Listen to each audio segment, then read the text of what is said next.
Good morning, guys. This morning we are going to be reading chapter 2 of our new book, Who Was Cesar Chavez? Y'all got to read chapter 1 with Miss Sands yesterday, and today I'm going to read chapter 2. I'm excited about this book because this definitely goes along with our next unit in social studies as well. So chapter 2 is titled Hard Work for Little Pay and is on page 21. Cesar's father, Labrado, found work in the bean fields of Oxnard, California. Soon after, he sent for his family to come and join him. They moved into a tiny house with a worn fence in a crowded Mexican neighborhood called a barrio. The children went to school for only half the day and helped their parents in the afternoons. Cesar missed the wide-open spaces of his home in the Arizona desert. I was like a wild duck with its wings clipped, he said. I felt trapped. After a little over a month, they returned to Yuma. Labrado tried hard to keep the ranch, but he couldn't afford it. So the Chavez family moved to California for good in June 1939. Cesar was 12 years old. In California, most farms were owned by wealthy landowners who sold their crops to large corporations. They employed thousands of people to work in their fields.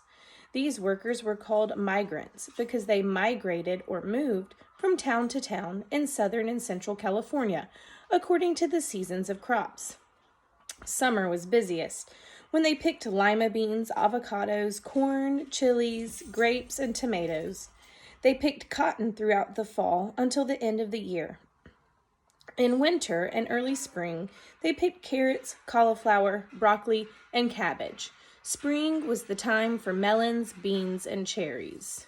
So we have a picture on this page of them working in the fields. The migrant laborers worked hard, but employers did not treat them fairly. They paid them late and sometimes not at all. To earn enough money for the family, Labrado, Juana, Cesar, and most of his brothers and sisters worked too. But on some days, the whole Chavez family combined earned only 30 cents. The bosses would miscount their sacks of potatoes or make up a lower number for the cotton scale on purpose. Sometimes they refused to pay them what they had promised. Farm work was difficult and unhealthy. The growers did not provide water for their laborers, even in the summer heat.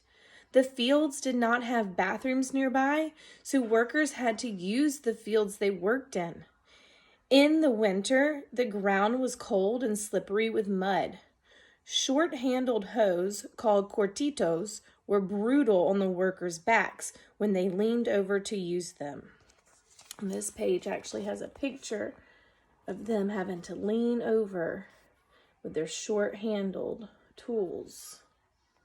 I bet that was hard on the backs. Even breathing was dangerous. Farm workers often inhaled pesticides, the poisonous chemicals sprayed on the crops to kill bugs. This was not the life that families had imagined for themselves when they arrived in California. They had hoped to find respect, work, and the possibility of a better future. The money they earned was barely enough to pay for food, gas, or rent. They were constantly on the move to new fields to find ripe crops to pick just to earn enough money to survive.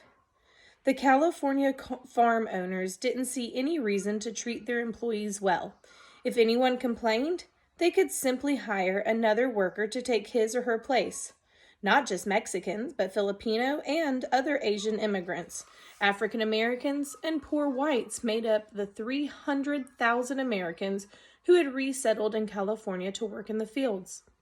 Many didn't speak English, and many didn't know how to read because they didn't have the time to go to school.